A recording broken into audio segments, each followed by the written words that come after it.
Querido irmão, querida irmã, estamos dando sequência a uma série de pensamentos, de história sobre a confissão, confessai-vos bem, trazendo o pensamento do padre Luiz Chiavarino, para que nós possamos verdadeiramente fazer uma experiência de Deus através da confissão, pois muitos não conhecem a profundidade que é esse sacramento e por isso não o procuram.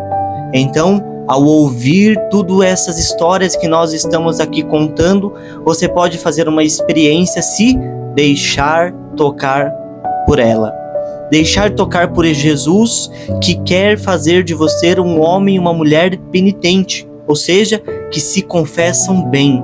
Por isso, nós já vimos até aqui o quão ruim é uma confissão mal feita, ou o quão ruim é não se confessar, ou se confessar e confessar-se de forma sacrílega. Nós também vimos como Deus, Ele perdoa sempre no vídeo passado. Você deve ter ouvido o quanto o amor de Jesus por nós é grandioso. E neste vídeo nós iremos ouvir o como Deus, Ele é o eterno Pai. Então, seguindo aquilo que o Padre Luiz Chiavarino vem a nos dizer, vamos dar sequência. Eu espero que você esteja fazendo uma verdadeira experiência do amor de Deus através destes áudios, desses vídeos, que é mais para ouvir do que para assistir. Então, ao ouvir, vai deixando Jesus tocar o teu coração. E vai dizer assim ainda o livro: e agora, diga-me, ao ouvir certos pecados, será que o confessor não se surpreende, não fica ofendido, não perde a estima, não nega a absolvição? Mas como é que ele deve ficar surpreendido? Qualquer que seja o confessor, ele já conhece o mundo. Os mesmos pecados que você cometeu, ele já os ouviu 1000 vezes. Por mais que você lhe diga, não lhe dirá nada de novo. Além disso, ele está ali para ouvir misérias e não para ouvir milagres. Nem se ofende se você lhe disser coisas graves, porque com os pecados não foi ele que você ofendeu. Pelo contrário, como um terno pai, ficará mais comovido, terá mais compaixão de você. Alegrar-se-á, pensando que perdoando muito aumentará a alegria e a glória de Deus. Será que os pecadores se sentem ofendidos quando puxam na rede peixes enormes? Nunca. Pelo contrário, ficam satisfeitíssimos. Pois bem, o mesmo acontece com o confessor. Ouça o que lhe vou contar. Um dia, um pecador que tinha culpas bem graves foi confessar-se com São Luís Bertrano. Apesar de intensamente arrependido, tinha ainda muito medo e muita vergonha. Por isso, a cada pecado deitava uma olhada para o confessor, para ver qual a impressão que causavam as suas culpas. Tendo observado que o santo não mostrava nem um sinal de espanto, criou coragem e confessou até os pecados mais feios e enormes. E então, muito admirado, viu passar pelos lábios do santo um sorriso muito doce. Como o padre lhe perguntasse se ainda tinha mais alguma coisa a dizer, respondeu tristonho: Padre, ainda tenho mais uma coisa a dizer, mas me falta coragem. Como é que não ousas, se já dissestes tantas e com tamanha bravura? Por que cometi essa falta nesse momento? Tanto melhor. Assim ela será morta agora mesmo, enquanto está fresca. Mas, padre, eu a cometi contra o Senhor, contra mim? Pois bem, que importa? Se eu devo perdoar os pecados cometidos contra Deus, por que não perdoarei um pecado contra mim? Padre, quando eu estava confessando aqueles pecados enormes, ouvi sorrir e disse comigo mesmo: este certamente ainda os cometeu maiores do que eu. A estas palavras, São Luís Bertrano respondeu sorrindo: não, por graça de Deus não cometi esses graves pecados, apesar de ter podido cometê-los, se o Senhor não me tivesse ajudado. Sabes por que eu sorria? Porque à medida que dolorosa e sinceramente você confessavas as tuas culpas, eu via afastar-se de ti o demônio e entrar em ti a graça de Deus. Eis aqui, meu caro, quais são os sentimentos do confessor. Ele não repara nos pecados, mas nas disposições e na coragem do penitente. Quando eu ainda não era sacerdote, não podia convencer-me disso, mas tive disso depois 100.000 provas destas realidades, na prática do ministério. É justamente por isso que nos meus sermões falo com frequência na sinceridade da confissão e sempre falarei com muito prazer. Oh, quantos corações eu já consegui consolar com este meio e quantas vezes eu mesmo me senti cheio de consolações. E o confessor não perderá a estima que tem pelo penitente? Não. Aumenta, pelo contrário, pensando no esforço feito para se confessar bem, pensando na boa vontade que tem de se emendar, pensando que Jesus o encherá de favores e de graças. O confessor é como médico, como um bom médico, que tem predileção pelos doentes mais graves. Assim é o confessor.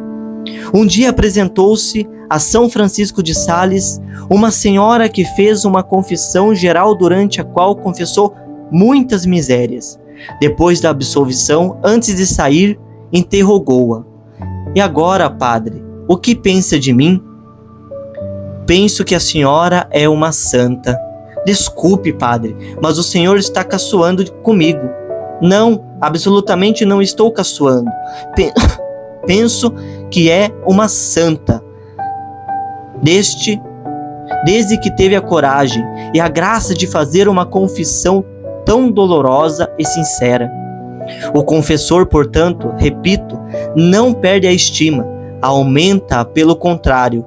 Quanto mais graves e numerosos são os pecados que se confessam e se perdoam, quanto mais sincera e dolorosa é a confissão. Mas nunca se nega a absolvição?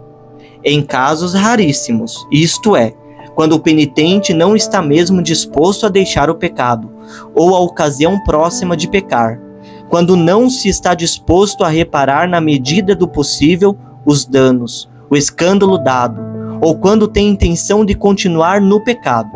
Em todos esses casos, a absolvição seria inútil, danosa mesmo, porque cometer-se-ia um sacrilégio. O confessor e o penitente comprometer-se-iam ao mesmo tempo. O padre Fuciniano conta que um senhor tinha um mau costume havia muito tempo, e não obstante achava sempre algum confessor que o absolvia. Sua mulher chorava, rezava e não deixava de fazer-lhe notar o seu péssimo estado, mas ele sorrindo dizia-lhe: você é bem louca para se aborrecer tanto por minha causa. Se fosse uma coisa assim tão má, o confessor não me absolveria. E assim continuou até a morte, com a sua desonestidade.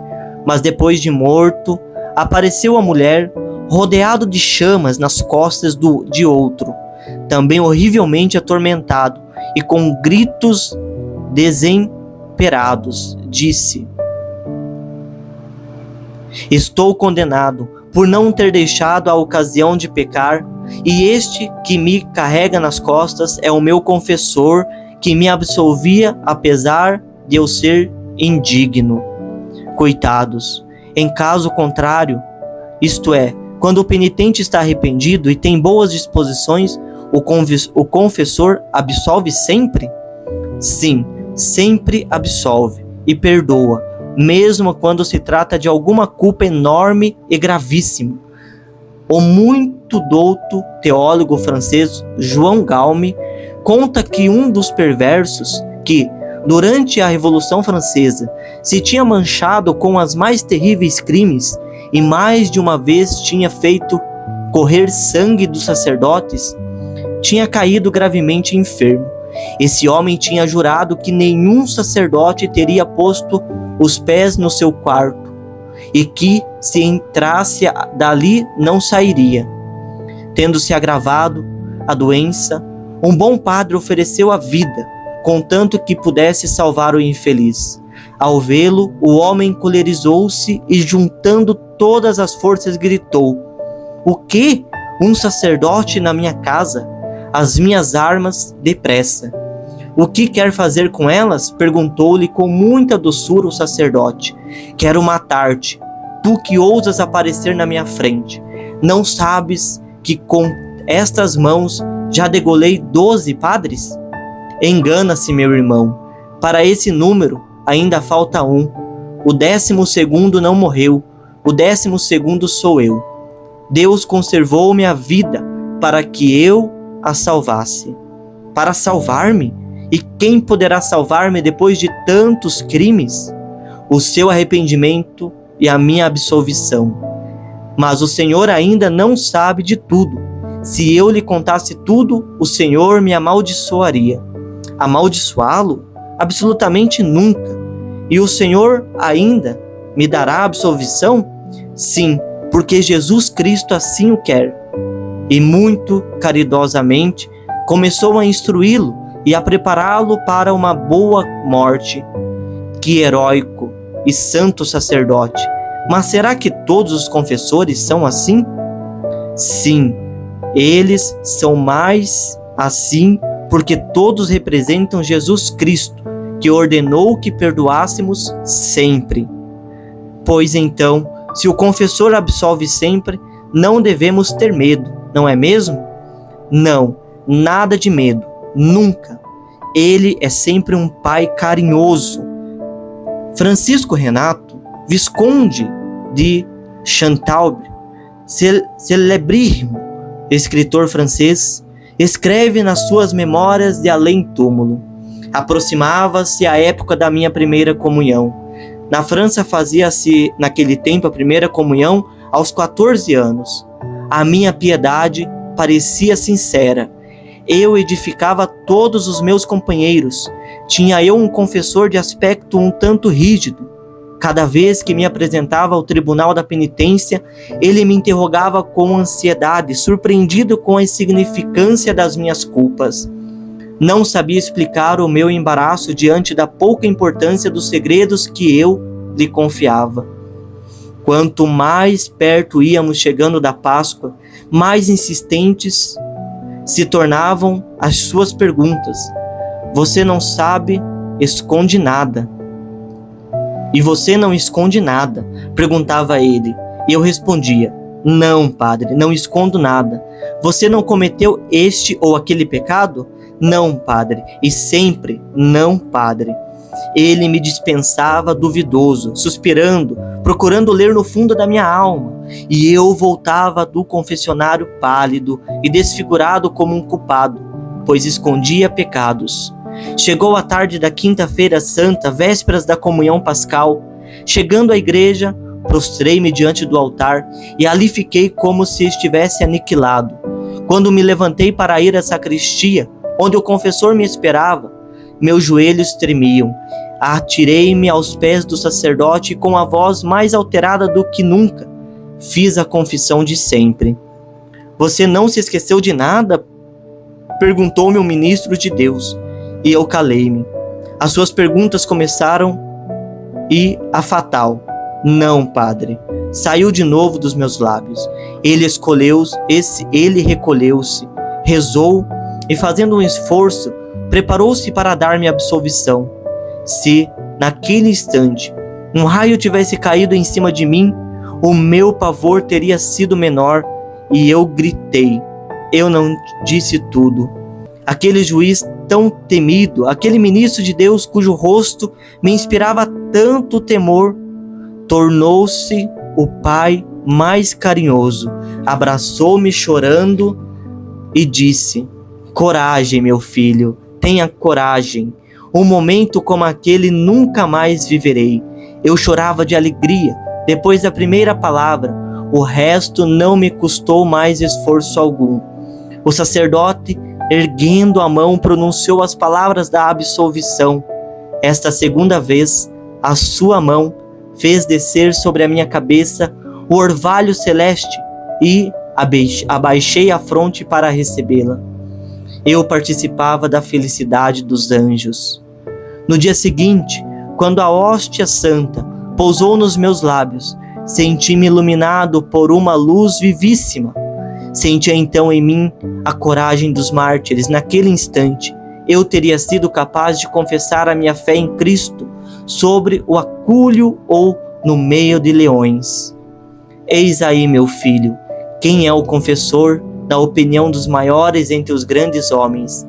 Ele é sempre, repito, o Pai mais carinhoso. Meu irmão e minha irmã, deixai-vos consolar, pois Deus é o terno Pai, que está sempre com os braços abertos a vos acolher diante da confissão. Diante da confissão é o próprio Cristo quem o te ouve e quem vos absolve. Ele é o amor que te ama, que quer você inteiramente para Ele. Não perca mais tempo, correi-vos da confissão, fazei um exame de consciência deste ano, do ano passado, da tua vida, para que verdadeiramente você possa se arrepender e ser tocado por Jesus. Deus te abençoe e um forte abraço.